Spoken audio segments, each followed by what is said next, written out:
Hello, folks. You're on the Insecurity Project podcast with Jamin. Today, my special guest is Michael Bungay Stanier. I first heard Michael on a podcast, the Good Life podcast.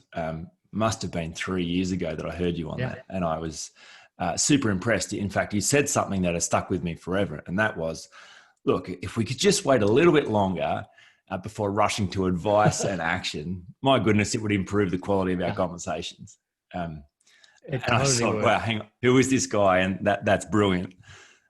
So I've been hassling. And part of why I'm just going to jump in just to say part of why I'm so excited about this conversation is the reason that we don't do that can kind of trace back to kind of ego/insecurity stuff, which is like, I'm anxious about the space that opens up by not filling it with my brilliant ideas and my opinions and whatever else might be. So this is a really interesting combination of what I come to in terms of curiosity and being more coach-like, and what you bring to the world with the Insecurity Project.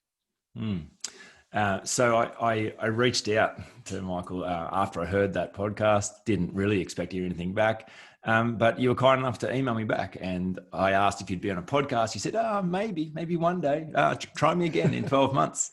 And so I did. And then you said, yeah, maybe try me again in 6 months. And so that's began a series of emails. And finally you said yes. So wonderful to have you here. Thank you so much for being part of the project. And thank you for being persistent. Which, by the way, for everybody listening, persistence is really, I mean, Woody Allen said it, which is like 90% of success is showing up, and persistence is an enormous part of success. Because I've done this 1,000 times, Jamin, where I'm like, I've reached out to somebody who's, bigger, more famous, more whatever than I am, and didn't hear anything back the first time, didn't hear anything back the second time, heard back some wishy-washy answer the third time. And I'm like, you know what? My superpower is just nagging you. And I'm just going to nag you till I get a yes or a no. And until I get a no, I'm going to assume it's not yet a no. And I love that you role modeled it on me. So thank you. Oh, good. No, I'm grateful that I hung in too.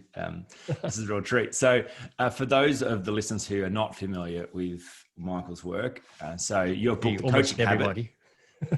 Your book, The Coaching Habit, has been the #1 coaching and mentoring book on Amazon for the last 4 years, which is staggering. Pretty much. So it is staggering. That's wonderful. And your latest book, The Advice Trap, flows on from that and selling well. Also, I love reading the quotes from that, and I see that on the socials. And so,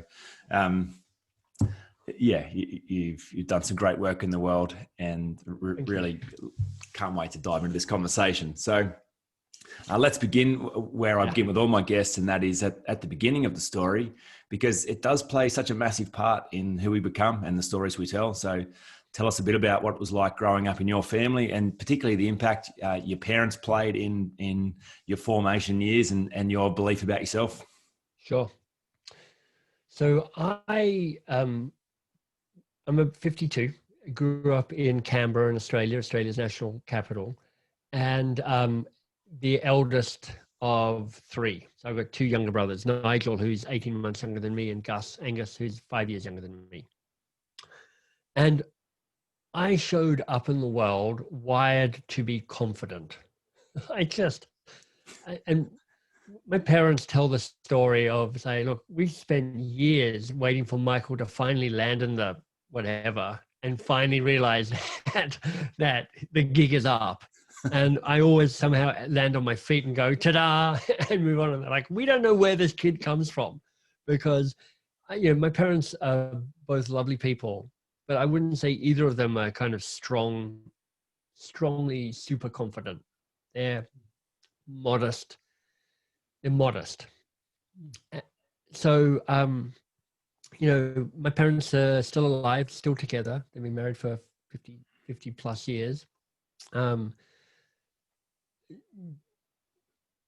My dad is actually a really significant role model for me, because he is a man of really deep generosity and integrity. He gives a lot. He has always given a lot. He's always served on committees and boards and volunteered. He's always doing good in this world.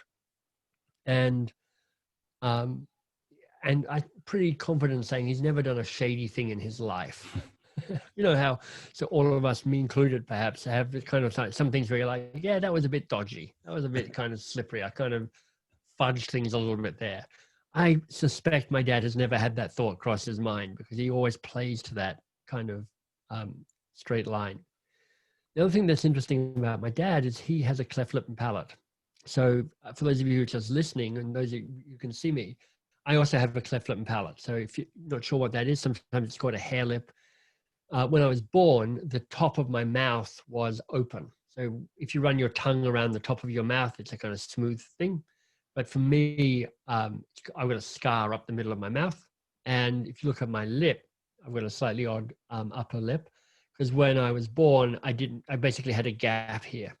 And as a surgery you get, and it kind of closes the lip up. But it means that you get a slight speech impediment, which you can hear with me, and sometimes like a slightly squashed face. If you look at me, I've got a kind of slightly squashed face.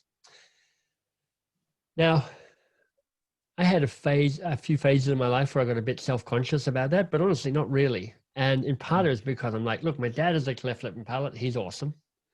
My next brother, Nigel, cleft lip and palate. He's awesome. In fact, when my youngest brother was born, Gus, he was upset because he didn't have a cleft lip and palate. He's like, what's wrong with me? Like, actually, it's complicated. So I grew up in a happy home where I was encouraged to be myself. I had my assorted flaws tolerated and smoothed. Growing up, I was I had a kind of strong drive to be a good kid. So I'd be a really good kid in school, really kind of obedient, follow the rules, be the A student, hands up, all of that. And I'd come home and totally lose it with my mum in particular, because I'm like, I've been good all day. I'm done with that now. But, they kind of calmed me down out of that, and they calmed me down around getting angry around failure and not succeeding and not being in control. So a long rambling answer, but I had a benevolent childhood, great parents, brothers I really like and love, and mostly being able to express and grow and practice the things that I'm good at, which are like reading and writing and playing sports and stepping into leadership opportunities. I was able to do most of that. Wow, that's a lovely story. And it is. I appreciate how many good cards I have got dealt in life. I mean, honestly, let's start with privilege, right? Straight, white, tall, ridiculously good looking, overeducated, all that sort of stuff. So I get all of that. And then I have the good luck to have a really stable, caring family that allowed me to flourish. I'm like, how can I kind of got set up for a pretty amazing life. So tell us a bit about what happened next as you grew into the world and became the person you are today. And obviously success wasn't handed to you. I'm curious as to where insecurity showed up for you along the way, and how it stopped you at different points, and what happened in that process. Yeah, if I think about insecurity, I like maybe this is true for every teenager. When you're a teenager, you're pretty self-conscious about everything. And I was self-conscious. I went to a boys' school, so okay at school, but with girls and all that sort of stuff, I was like, I don't know, how does that work? When you're a teenager, you're also kind of more self-conscious about appearance. Maybe you're always self-conscious about appearance, but you're like, I need to look this way, and I didn't look that way. So I was a bit self-conscious about that. But, Jamin,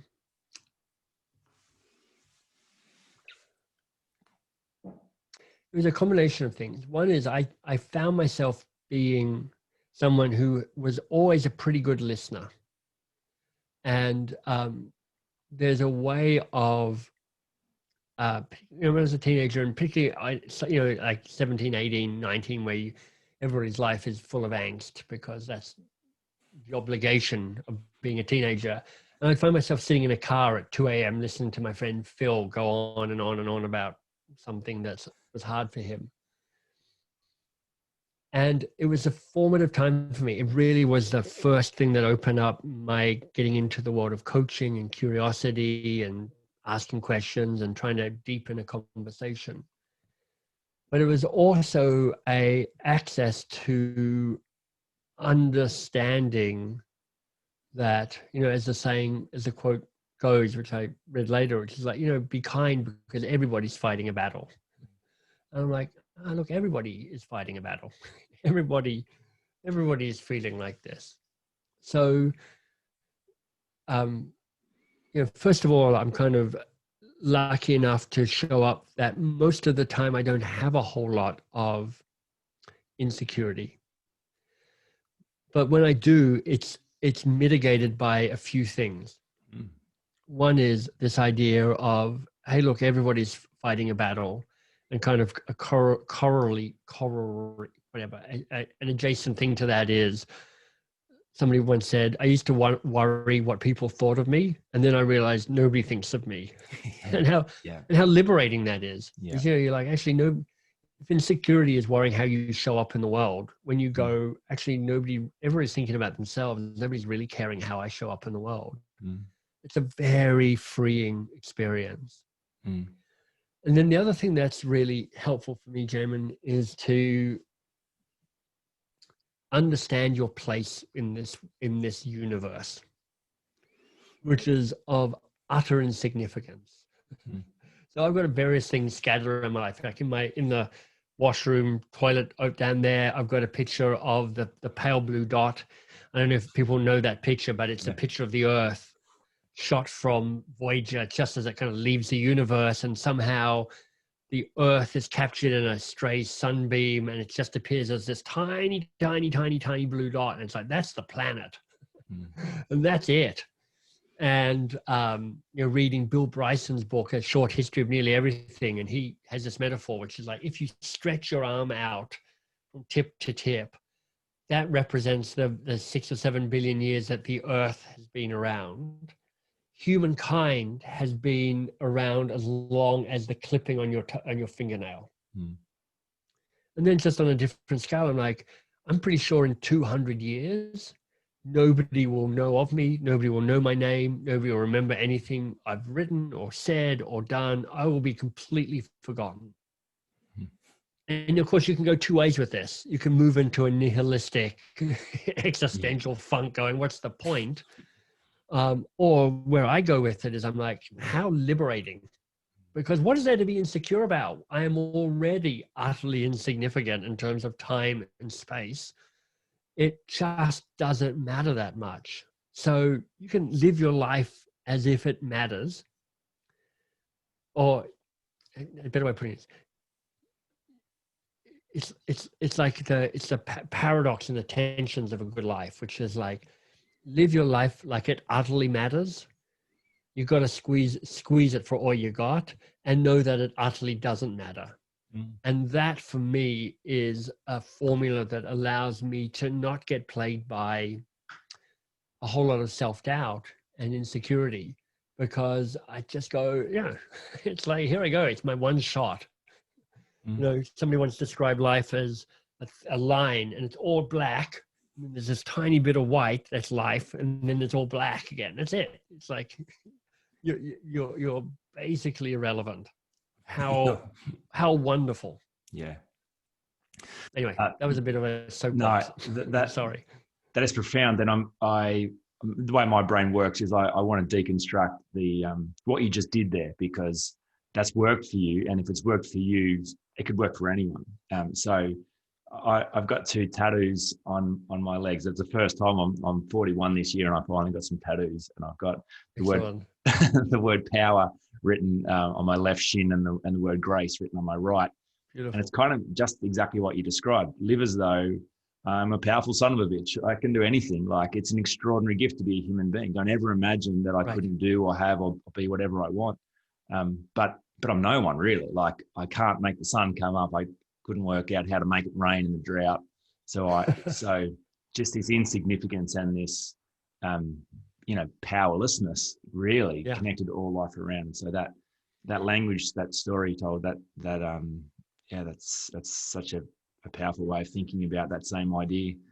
One of my favorite authors is a guy called Peter Block. He's mostly writes around organizational design and change and the like.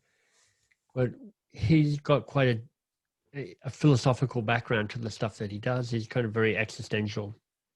And he says, when he thinks about his organizational work, it's about giving people responsibility for their own freedom. That's another one of those paradoxes, those tensions. Yeah. Which is,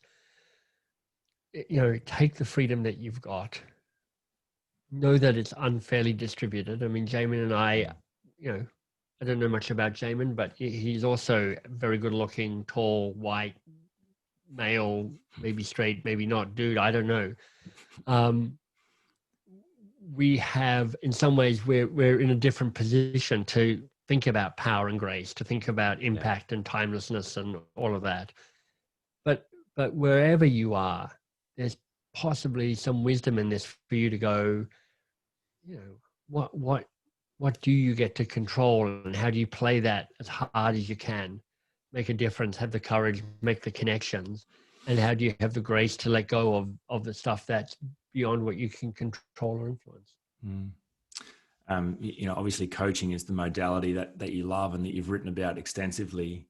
And I'm a one-eyed coach too. I think it's such a useful space to hold a clean conversation with people around this, because often people get stuck with insecurity. I think they get stuck significantly, and it becomes a monster in their mind, and no amount of clear thinking can get them out of that. So, right. So the way that you think about it for yourself, you kind of coach yourself out of that with some kind of self-correcting guiding principles. Is that how you coach others through the process as well? Is that kind of where you direct them when you hold a space around dealing with insecurity? From a bunch of those things that I have, like the pale blue dot in the bathroom, like on my screensaver, I have a different picture shows up on my background on my desktop every day. Sometimes it's a picture of the sun and Venus tracking in front of the sun, and it's this tiny thing, or a picture of the universe. So you got these tiny little dots, and they're like, each one of those is a universe, like the Milky Way, or like the bristlecone pine, which is 4,000 years old. So I've got a bunch of things that are talismanic around time for me, time and space. But some people are like, that's amazing. Some people are like, I don't get that at all. I'm like, sure. I think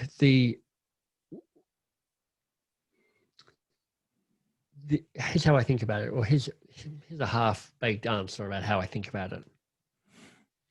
There's something really powerful about getting out of your own way.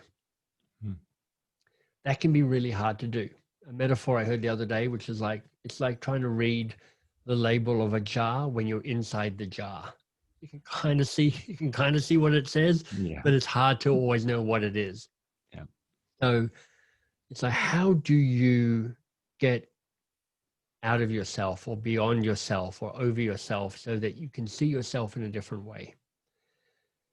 In some ways, I think that's one definition of emotional intelligence. Emotional intelligence is when you can notice yourself in the moment and ask yourself, am I happy with this? Am I happy how I'm showing up? Am I happy with how I'm behaving? And do I need to adjust this in some way? You maintain or retain a kind of a sense of self-awareness and mindfulness, so that you can adjust rather than being just reactive to the situation. So then it's like, what experiments work to pull yourself out of yourself? And I think it can be helpful to go back in time. I think it can be helpful to go forward in time. So going back in time is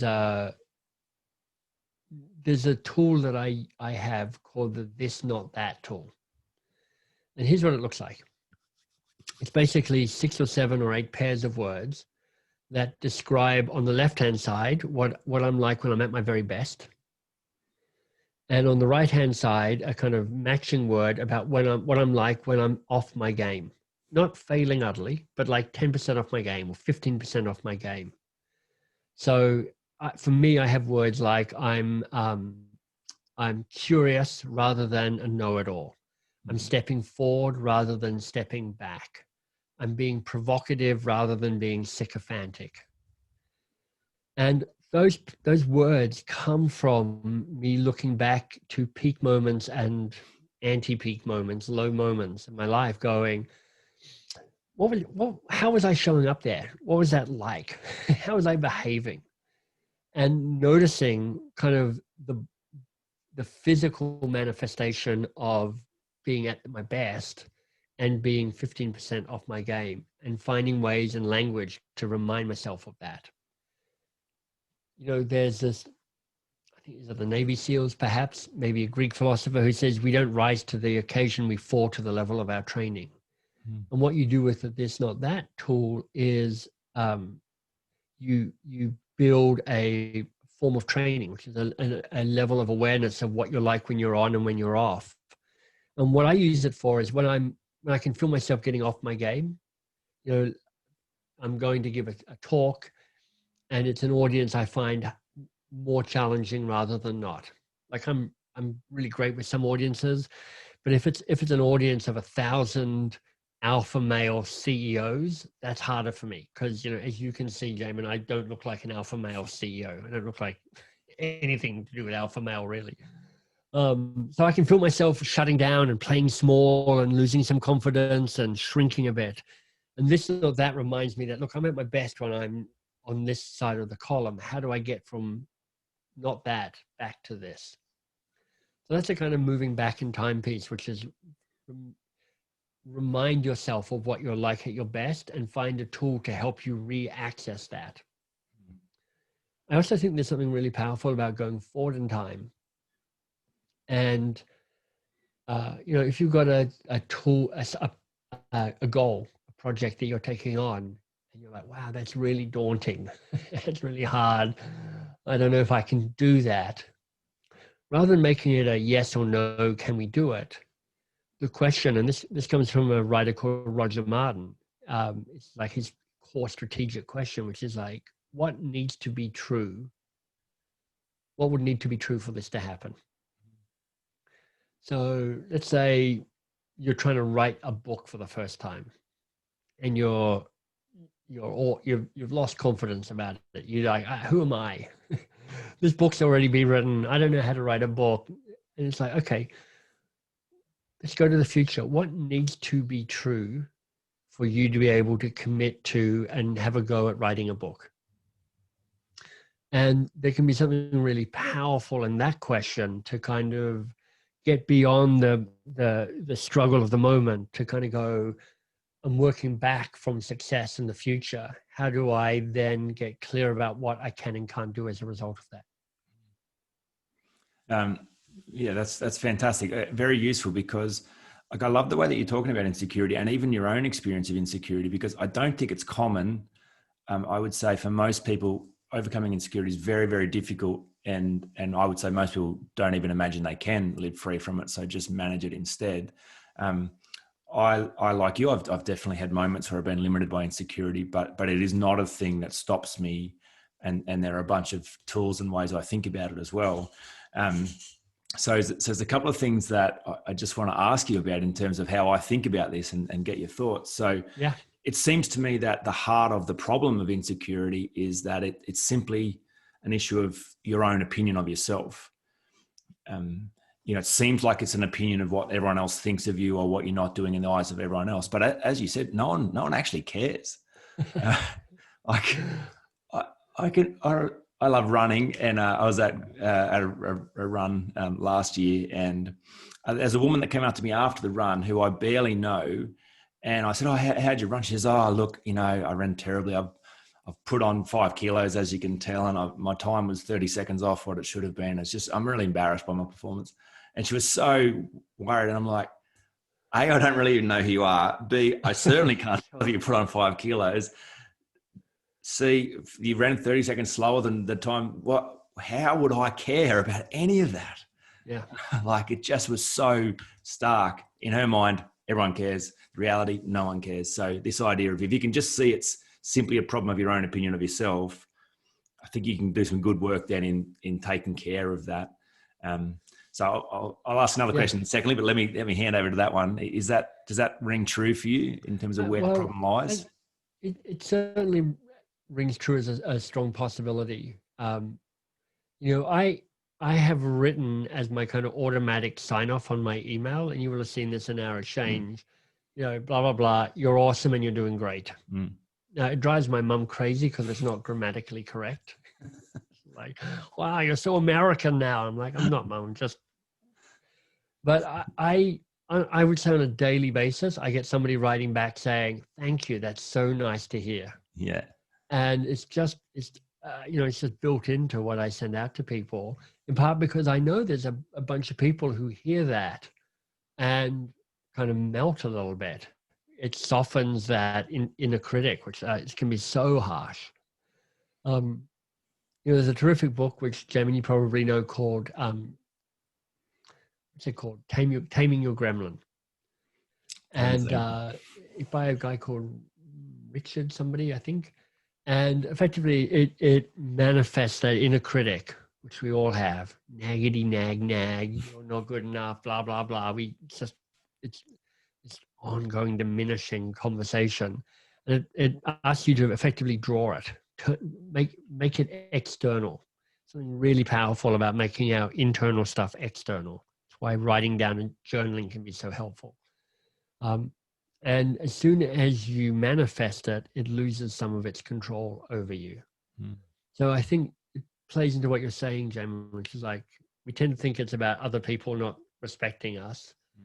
In the end, it's actually our own stories we tell about ourselves. But then again, if you can pull that out and look at it and go, here's the story I'm telling myself. Is that true? Is that really true? That's language from Byron Katie. And her stuff is called The Work, and it can be helpful. You start thinking to yourself, yeah, it's interesting. It sounds so true when it's in my head. When I bring it out, I can see that it's partially true, but not the whole truth. And this is why awareness is so useful, because it turns out every time you look at this stuff, it gets diminished. It doesn't make sense. It's just these stories that go unexamined that become bigger and stronger. I find the stories, I call the stories fractal, meaning the more you work on them, they change in intensity, but they keep the same shape. Here's what I mean by that. Okay. The patterns I work on, my kind of stuff that is the edge of my growth, it's been the same forever. It's the same damn patterns that I keep working. But as soon as I kind of conquer one version of it, it shows up in a different way, but fundamentally the same pattern. So I will be working for the rest of my life on stuff around freedom and control. Okay, I don't want to be pinned into a corner. I do, and I don't want to have control. It's an endless manifestation. It just shows up differently. So the more you work on it, the faster you recognize it, the more you can forgive yourself to go, look, this is part of what it means to be human, is to have these patterns that you're working on. Your job is to do the work, keep working the patterns, and not to let them get in your way. Absolutely. So why do you think coaching is so useful for doing that work? Well, I suspect a big part of it is it's an externalization. It's just you give yourself space and permission to put it on the table and go, here it is. Yeah. And honestly, I think 80% of coaching is that. Yeah. Just I'm now giving you space and permission to talk about and do this thing. And the next 20% that takes you from good to great is learning tools and techniques and other stuff. But just that externalization, which says at a fundamental level, you're saying you're worth investing in to yourself. It's part of the journey. That's great. The second question I really wanted to ask you, and I've gone away from my notes. Sorry, sorry to do that, but not sorry, Right. because That was always going to happen. of course. So one of the ways I think about the world and the challenges in the world, I think the rate of technology is advancing astronomically. In fact, I was listening to a podcast this week that said the first people who will live beyond 200 years old are already born. Amazing. That just blew my mind. All kinds of technology with artificial intelligence. Had another conversation with a company who are building robot coaches, wanting to model the world's best coaches. That's definitely happening. With the intention of putting coaching available to everyone in the world. It'll be on Siri in like a year or 3 years or 5 years. You'll go, "Hey Siri, can you coach me?" And Siri will go, "Sure." And then Siri will go, "So what's on your mind, Jamin?" And you'll go, "Well, blah, blah, blah." And Siri will go, "Right. So what's the real challenge here for you?" And you'll go, "Oh, blah, blah, blah."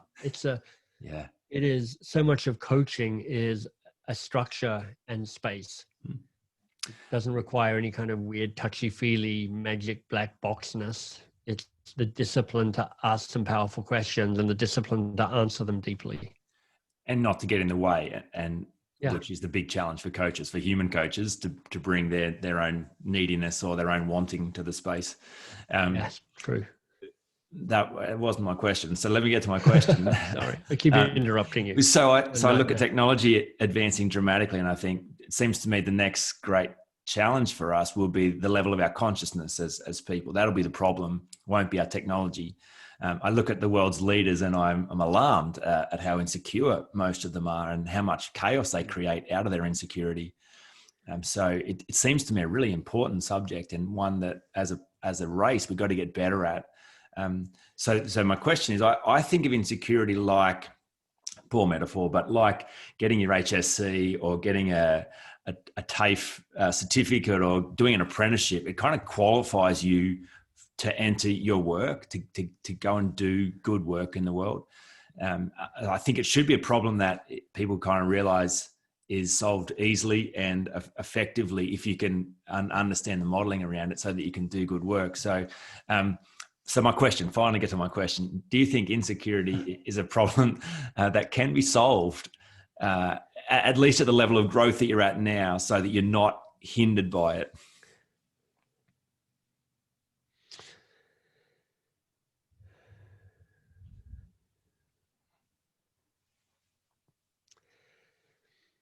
I wonder if the framing of the question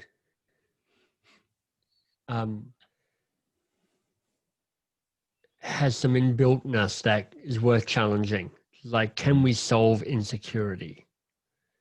I'm not sure we can solve insecurity. I think there's a wiring to our brain, which I don't claim to understand, but that says insecurity is everywhere.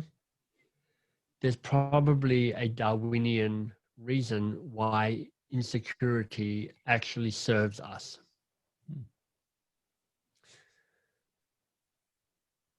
There's a way that insecurity,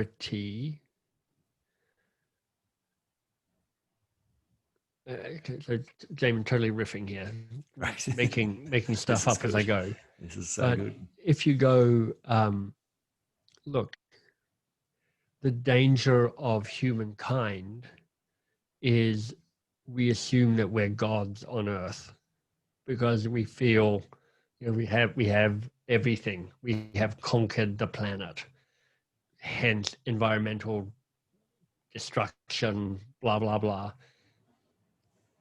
There's an argument to be made that humility is what opens up an opportunity for humility, which opens up an opportunity for a sense of groundedness and awareness of your strengths and your non-strengths, your weaknesses.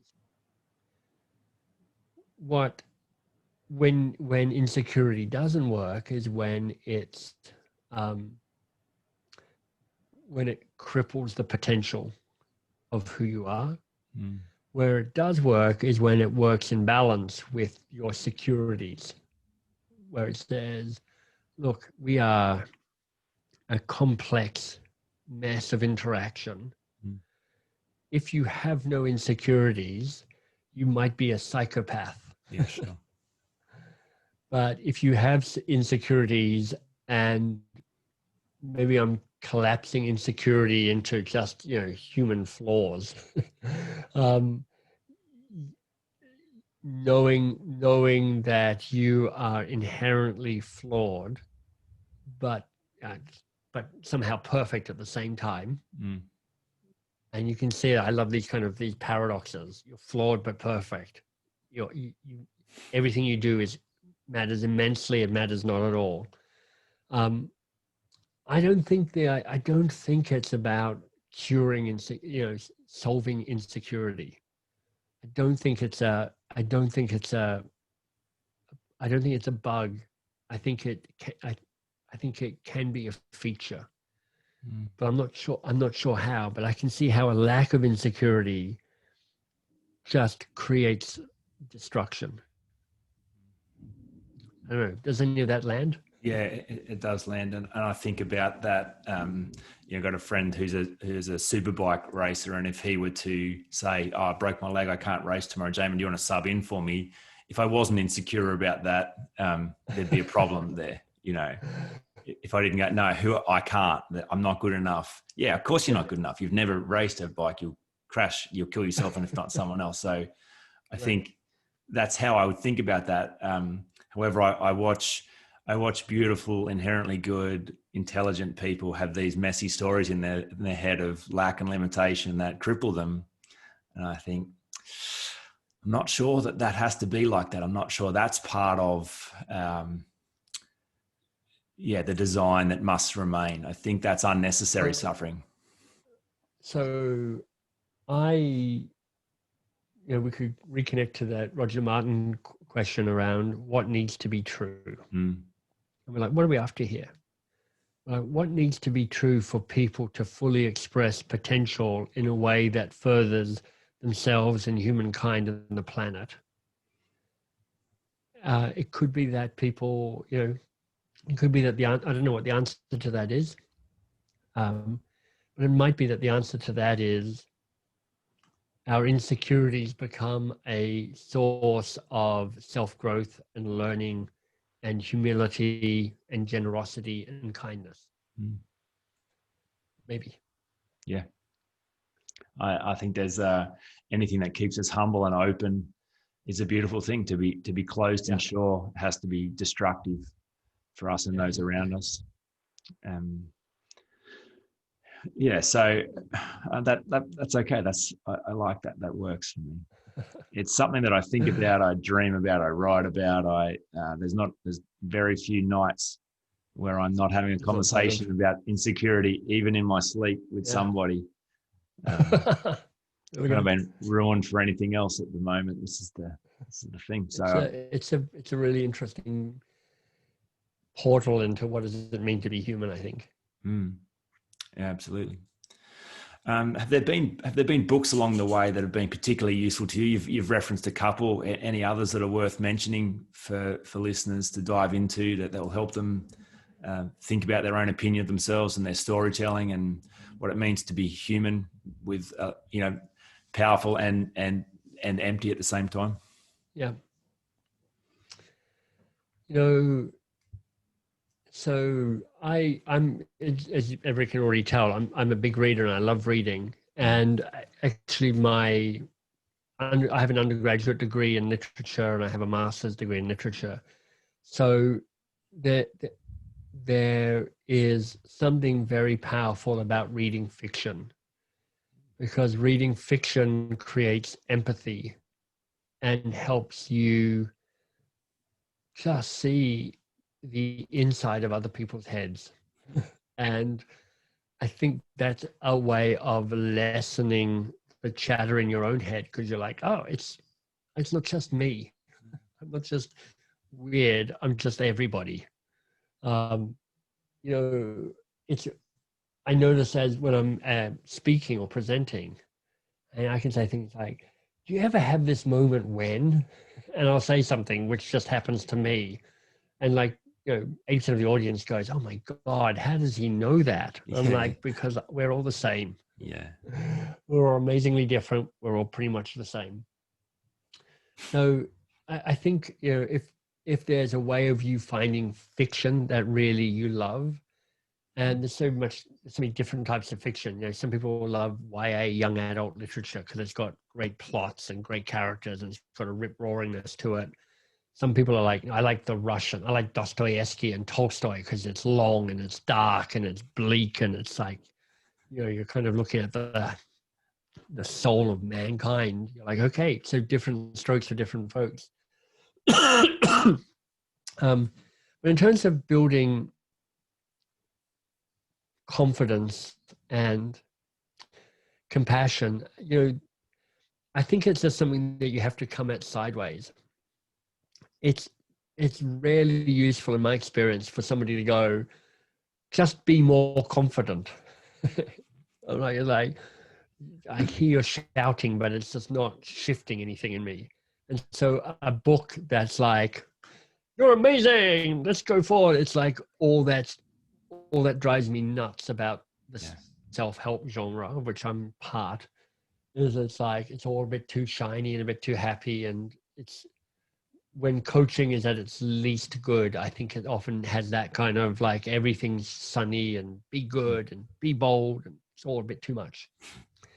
So you could definitely, look to people like, Brené Brown is the writer of the moment around her stuff around shame and vulnerability, and normalizing that and surfacing it and making it part of our conversation. I think, that's probably where I point to, is go to Brené's stuff. Speaking about fiction, do you tell stories when you coach? Do you share examples? Let me tell you a story about someone or something as a way of bringing fiction into the coaching experience. Not a whole lot.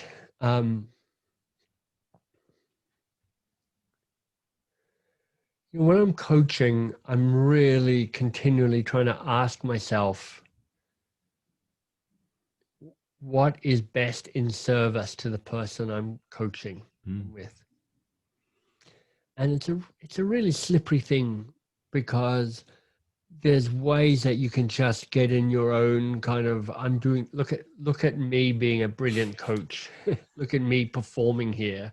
Yeah. Look at me showing off my wisdom and my skills and my knowledge and whatever it might be.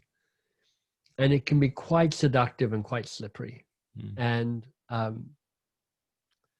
I find that often when I try and tell a story about myself or about somebody else, you can just feel a subtle shift of energy where I've lost an intensity and a focus on them. And I've allowed them to get away from something that felt important to them. So, never say never, but I'm probably more likely to ask them to tell a story. Does this remind you of anything? Anybody you know in your life who's done something like this? Is there, if you had to tell me a story of what this reminds you of, what story would you tell me? Yeah, sure. I think coming at it sideways is a very interesting idea, because when people build up these ideas in their mind that are confronting and terrifying, hitting them face on is often a bridge too far. So sideways, coming around the back way, exploring alternative realities through story. And it's like you can't come at happiness directly. It's another one of those things. Lots of people have written about it, which is like you're right back to the American Constitution about we are champions for the pursuit of happiness. It's like, you get happy not by hedonistic life, but by volunteering and doing things that and doing work that engages you. And you're like, it doesn't directly make me happy, but somehow it does. It's Wow. I'd love to finish a conversation just by hearing a bit about the work you're doing in the world, and a chance for people to understand Box of Crayons and stuff that you're really passionate about at the moment. Yeah, thank you. So Box of Crayons is the training, learning and development company I set up. And the way we talk about Box of Crowns is we help organizations shift from advice driven to curiosity led. So we tend to work with big Fortune 500, Fortune 1000 companies to help their people utilize curiosity, which often means being more coach-like, giving them the coaching skills. So taking some of the stuff that I teach in the Coaching Habit book and the Advice Trap book. About a year ago, a little longer now, I stopped being the CEO of Box of Crayons and handed it over to somebody infinitely more capable than me. So I've been actually in this position of exploration about, so what now? You know, I take off this suit that I've been wearing for almost 20 years around on Box of Crayons. Who am I now? So it's been an interesting, this, they tell about hermit crabs when they outgrow their shell, they have to scuttle across the ocean floor to find another shell that fits them. And, who knows, that's when they get eaten and whatever. I'm like, so I feel like I've been scuttling on the ocean floor for a bit. But the new website is mbs.works. And what I'm trying to do is help people be a force for change. So not just do self-growth and self-development, but how do you do that to make your world a little bit better? And there's some various ways that we can help people go, this is how you step up to be more of an activist in your own life by changing the things that are broken around you. And what's your dream for the world out of that work? What do you hope to have happen?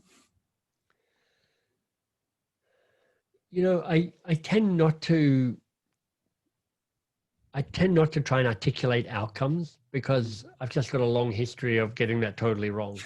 Like every 5-year plan I've ever written is ludicrous 5 years later. I mean, it doesn't even come a close resemblance to what actually happened. So mostly I just try and commit to the process that feels most likely to generate something interesting. So I'm trying to, we're building a membership site that launches sometime 2021. And it will be trying to engage people to work on the stuff that matters to them. And what I hope is the world gets a bit better because people are working on important projects and have the courage and the competence and the community around them to actually make change happen at a small or a large scale, depending on who they are. Wow. Sounds fantastic. So people can find out about that at mbs.works. Yeah. I mean, for now, there's at mbs.works, there's a thing called the Year of Living Brilliantly, which is a 52-week, 52-teacher. It's like this ongoing free course. And I just asked 52 amazing people to say, teach me your best thing in 2 to 6 minutes. Wow. And you get a video every week, which is like, here's something good from this person. And there's like thousands of people who are going through it now. And there's this real community building around people learning and growing and changing. It's really cool. How wonderful. And so, listeners can jump on and get access to that. Yeah, it's totally free. mbs.works is your doorway to everything. Amazing. Is there anything we've missed? Anything that I haven't asked you that you think would be useful to share? Anything that you were thinking of in preparing for this conversation? There's probably, it feels like there's a conversation that could go on for quite a while because particularly if the included is there anything you haven't asked me? I'm like, yep, more than one thing you haven't asked me. But it feels like this was a pretty good, complete conversation and an interesting one as well. I agree. I'm very grateful for the conversation. It's been very useful for me. I'm sure the listeners will find it useful as well. Thank you so much for your time and your generosity, and I'm glad I was persistent.